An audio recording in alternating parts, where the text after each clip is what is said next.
And what's going on, everybody? It's me, your friendly neighborhood living weapon, the son of Kun Lun, / the immortal weapon, coming to you with my second trailer analysis for the trailer we just got for Captain America Civil War, which was awesome, by the way.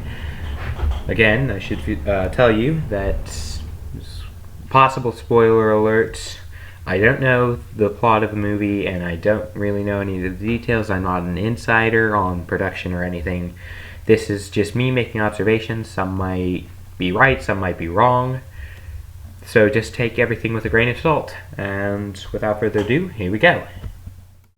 Okay, it starts off with a shot of a mountain range, and I'm guessing that this is the same mountain range that we saw Bucky climbing in that one teaser we got at the Super Bowl. This job, we try to save as many people as we can. Sometimes that doesn't mean everybody. But you don't give up.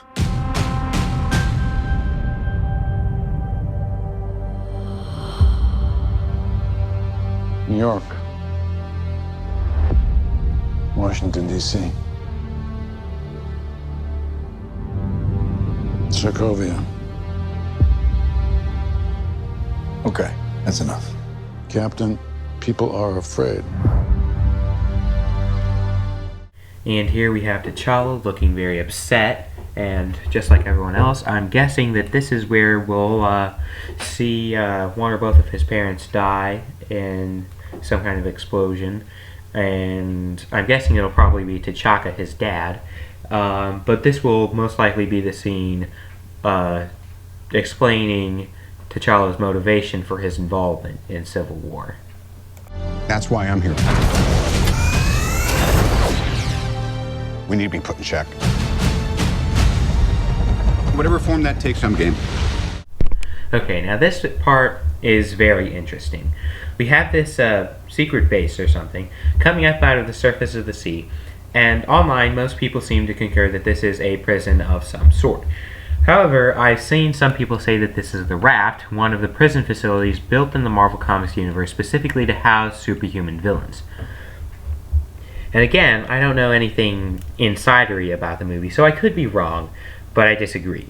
More likely, it's the prison built to house superhumans that refuse to sign the Registration Act, or the Sokovia Accords as they are in the Marvel Cinematic Universe.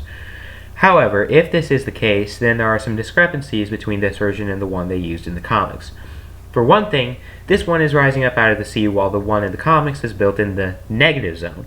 But they can't technically use the negative zone simply because Fox has the rights to it, since the negative zone is more closely related to the Fantastic Four franchise. Secondly, this one appears to be a lot smaller than its comic counterpart, and we only get to see a small handful of cells.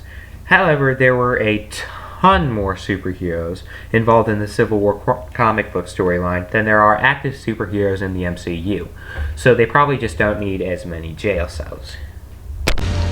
I'm sorry, Tony. If I see a situation pointed south, I can't ignore it. Sometimes I wish I could. Sometimes I want to punch you in your perfect teeth. I know we're not perfect. But the safest hands are still our own.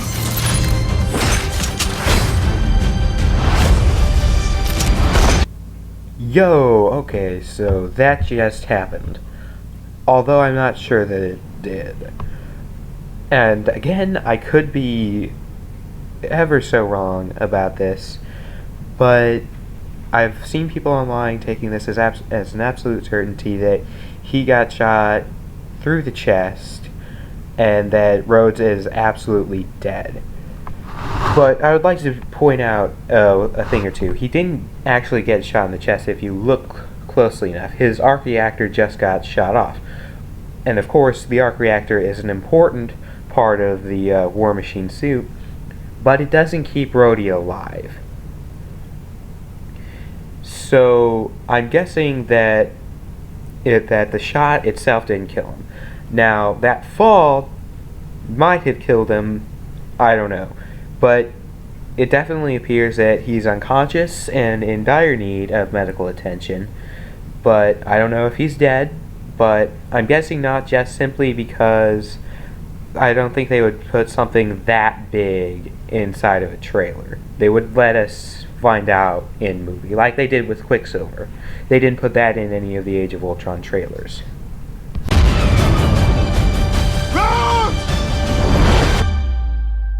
was wrong about you. The whole world was wrong about you. Okay, now that hurts.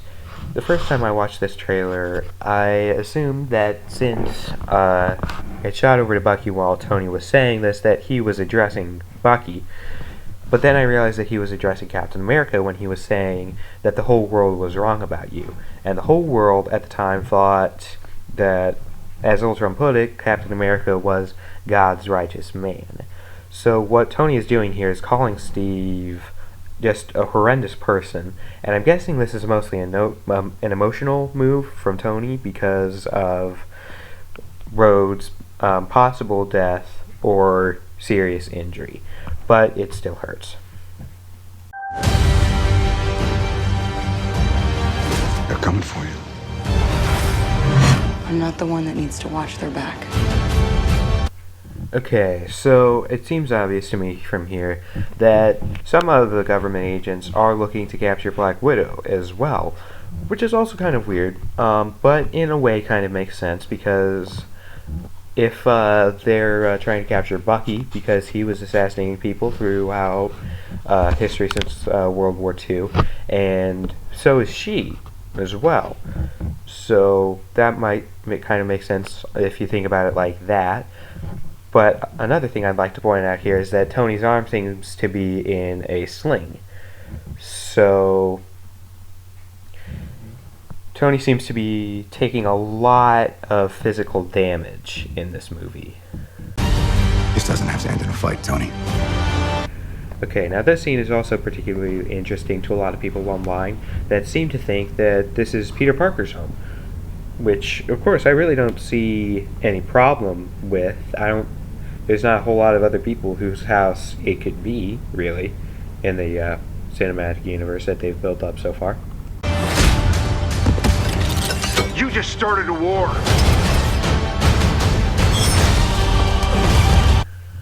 And I absolutely love this shot. I've finally gotten to see Black Panther's vibranium suit stopping bullets on the live screen, and I'm happy now.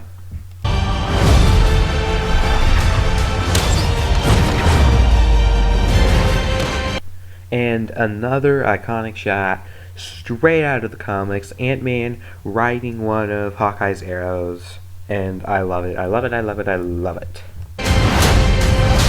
Stay down. Final warning. I could do this all day. Okay, first off, awesome line, straight out of the first movie, I could do this all day. More importantly, however, this shot seems to take place in the same scene that we got at the end of the first trailer that we got a while back. However, in this scene, I'm not seeing any Bucky in these few rapid succession shots. That could just be that it's only a few shots, but it also could be that it's the beginning of the fight or the end of the fight, or he's just simply not there anymore. I don't know, but I just thought I would point out that I'm not seeing him in those shots.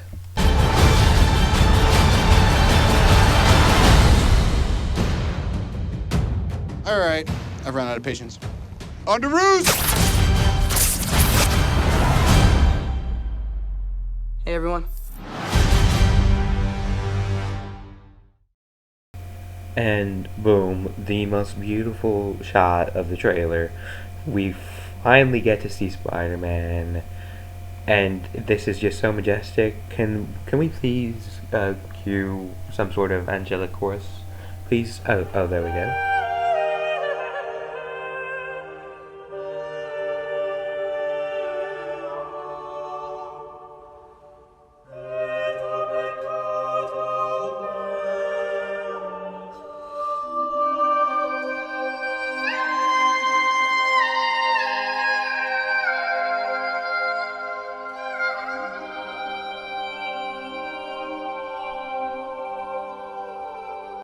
Now, on a much more serious note, I've seen people online say that they don't like the suit, which I'll give them that. They're entitled to their own wrong opinion. But they're saying that they don't like the way the eyes move and that it looks too cartoonish. Personally, I love it. I love the way the eyes move. It adds for a whole lot of expression, which is also in the comics. But the cartoonish element to the suit also helps highlight Parker's youth in this movie, which cannot be overstated. Alright, so now just some final thoughts on the trailer, as usual. I thought it was very nice. I loved it. But I'm noticing now that that scene that Black Widow was fighting in, it seemed like she was fighting a bunch of soldiers, which was weird for one thing, since she's supposedly working for the government. Now, it also seems to be the same place that Captain America retrieves his shield from that truck, and also the same place that we saw Captain America in the first teaser and the first trailer, where he jumps through the window. So Captain America and Black Widow, I'm assuming, are both there at the same time, but I'm not seeing anyone else in those shots. So I'm wondering if Black Widow is the double agent, which, I mean, just makes sense in all honesty to me. That